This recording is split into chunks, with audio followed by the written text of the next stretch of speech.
Hello, beautiful people. It's your girl, Joan Ikuya Ioha, and this is Ladies Digest, proudly brought to you by AAU TV, the voice of higher education in Africa. Today, I'll be doing this alone, but I know you will get one or two things from what we'll be looking at or what we'll be treating. Remember, you can drop your comments and your questions on our social media handles on Facebook and YouTube at the Association of African Universities and Instagram at Ladies Digest. I'll be right back.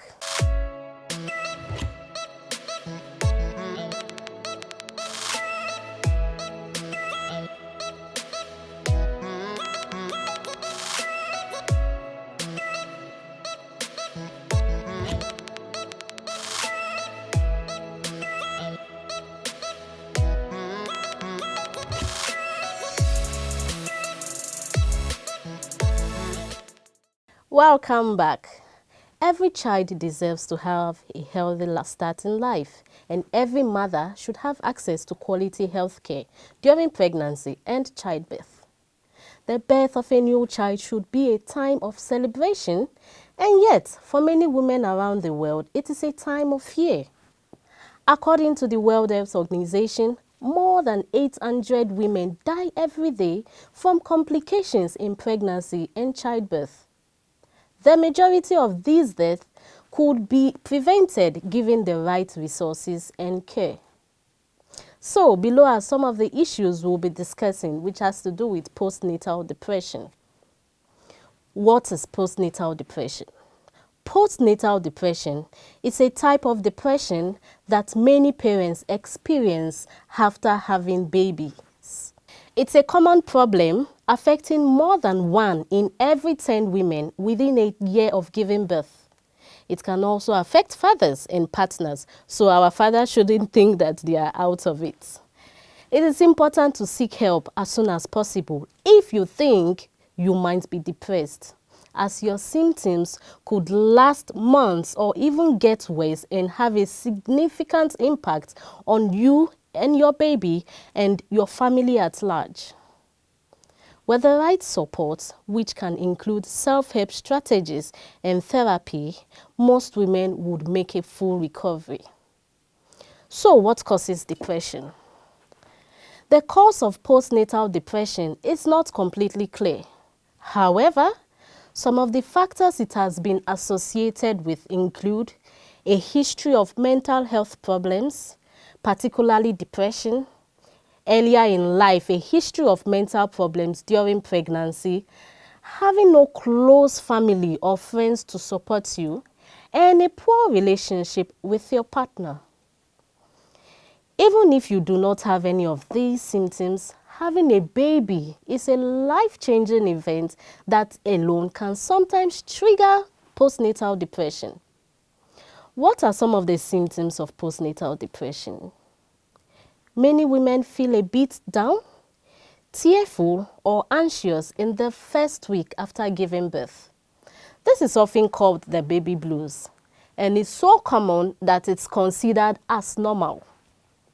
The baby blues do not last for more than 2 weeks after giving birth.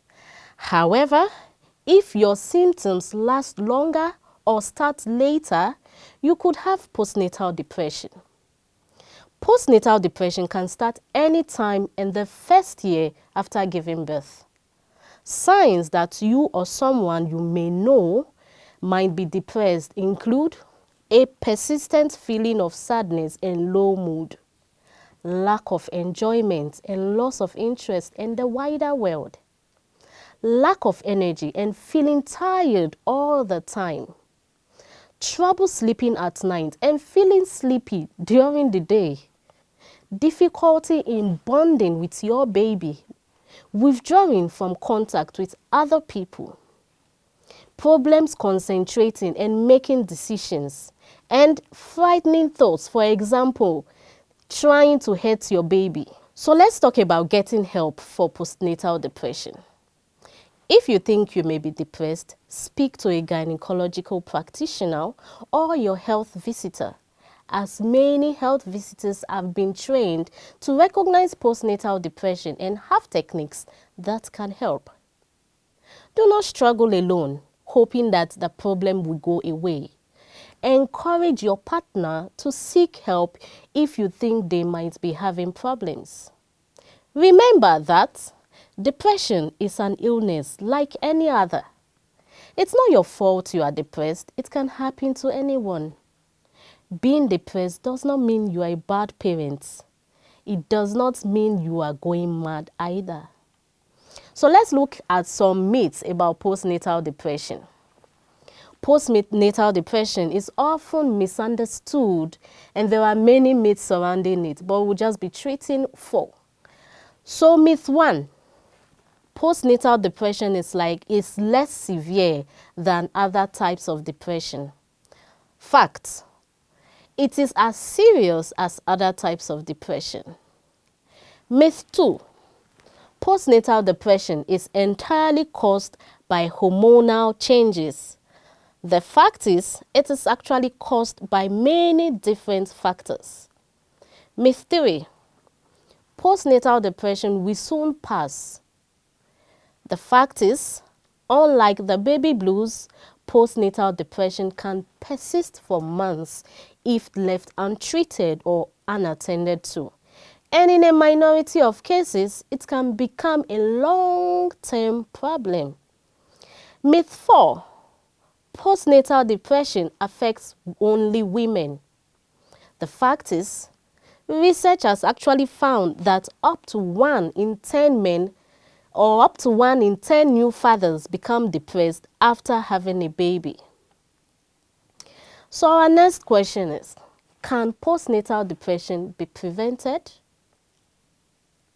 Although there have been several studies into preventing postnatal depression, there is no evidence that there is anything specific you can do to prevent this condition from developing, apart from maintaining as healthy a lifestyle as you can for yourself. Finally, if you have a history of depression or mental health problems, or you have a family history of mental health problems after childbirth, speak with your mental health team if you are pregnant or about having a baby. And this is so they can offer you appropriate monitoring and treatment if necessary. This has been Ladyz Digest, and I've been your host, Joni Kuyayua. Do stay tuned for more.